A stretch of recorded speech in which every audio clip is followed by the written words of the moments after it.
Hi, this is Paul from Pear Tree Education. This is the second of a two-part video about two neglected aspects of 21st century education. This second video is about the relationship between physical activity and educational performance. In this video, I'd like to answer 5 questions. 1. What are the benefits of strenuous physical activity? 2. How much strenuous physical activity should kids get every day? 3. How much strenuous physical activity do kids actually get in most schools? 4. Why do kids get such little physical activity? And 5. Why should physical education be more than just about physical activity? Okay, straight to the first question. What are the benefits of this physical activity? Over time, strenuous physical activity improves brain development and cognition. Even single sessions of physical activity have shown improvements in cognitive performance. In fact, studies have demonstrated that daily cardiovascular exercise can lead to improved reading, writing, math performance, memory recall, and problem-solving abilities. Test scores consistently improve. In some cases, students double their reading scores. Why is this? A glaringly obvious reason concerns students' general health. If a child exercises regularly rather than leading a sedentary life, they're less likely to get sick. This means that they're more likely to attend school regularly and will therefore learn more. Another reason is that exercise increases blood flow and oxygen to the brain, as well as the development and strength of the brain's neurons. This in turn also leads to greater sustained concentration and mental clarity. In fact, students become far more focused on class activities immediately after physical activity. At the same time, exercise provides an outlet for stress and aggression so that students feel more calm and relaxed, which leads to better classroom behavior and less likelihood of ADHD-related behavior. Other benefits include greater self-esteem, because they feel stronger, more powerful, and generally feel like they look better. It's greater motivation, because the mind over matter requirements of physical activity apply equally to academic activity. There's greater psychological well-being, in other words, more positive feelings and reduced occurrences of depression or anxiety. And there's also greater sociability. Of course, the benefits of physical education depend just as much on healthy eating and adequate rest. The next question is, how much physical activity should kids get every day? The answer is simple. It's 1 hour. That's 1 hour of strenuous physical activity every day. That's 5 hours per school week. How much strenuous physical activity do kids actually get in schools? The answer to this question is really alarming. In Canada, the participation report card indicates that only 9% of Canadian kids aged 5 to 17 actually get 60 minutes of strenuous physical activity per day.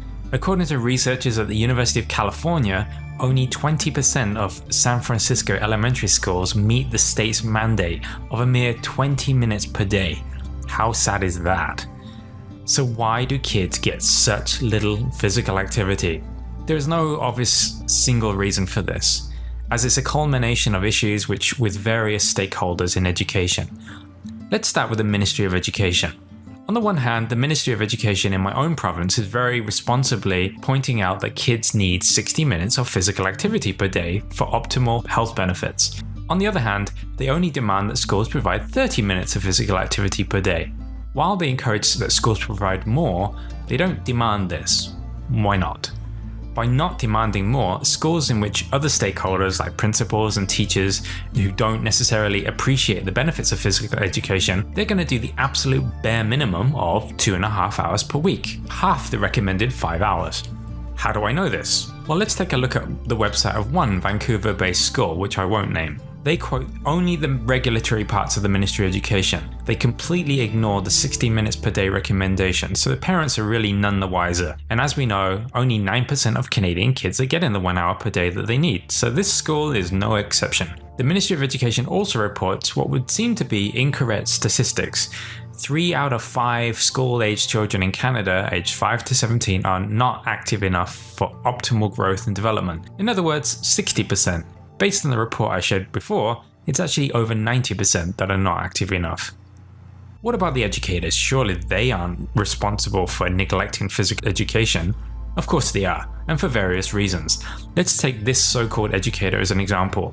His name is Sean Brooks. He's the author of 2 books related to violence in schools, based on his own experience in teaching. I've not read his books and I have no reason to criticize those. However, for some crazy reason, Edutopia decided to publish an article by him titled "Why Physical Education Contributes to Violence in School." Regardless of Sean's intentions of protecting kids against physical or mental harm, what message does such an article send to other educators? It tells them not to do PE, because it's bad for kids, which is complete nonsense. Violence, school cultures are what harms kids, not physical activity, and neglecting physical activity arguably causes just as much harm to children, if not more. Sean isn't the only teacher that doesn't support PE. Teacher apathy in general is the main issue. In other words, such teachers really don't care about physical education. Take this other example from the Independent newspaper, which reports that British teachers are neglecting physical education because they think it takes time away from the academics. And you can see this from the appearance and lifestyle of those teachers who are seriously overweight, get no exercise, have terrible diets, and essentially are not good role models. You see it in their general attitude to physical education. First thing in the morning, the kids do a lap of the playground, and that's that for the day. It's treated as a means to an end. It ticks off the requirements of the teacher, and it wakes the kids up so some real learning can take place. Don't get me wrong, a lap of the playground is exercise, but it isn't the most engaging physical activity. There's nothing intellectual about it either. They're running like headless chickens. There's no guidance, there's no objectives other than getting around the track.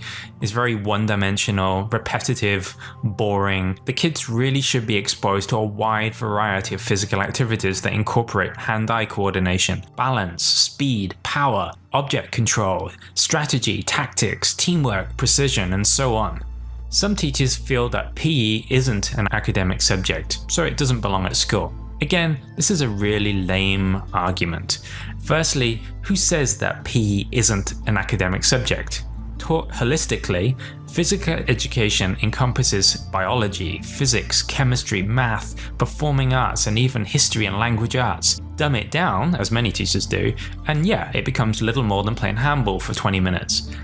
Secondly, even if PE were not an academic subject, schools have a moral obligation to include PE into its curriculum, if only because kids spend so much time at school that they would struggle to get exercise otherwise.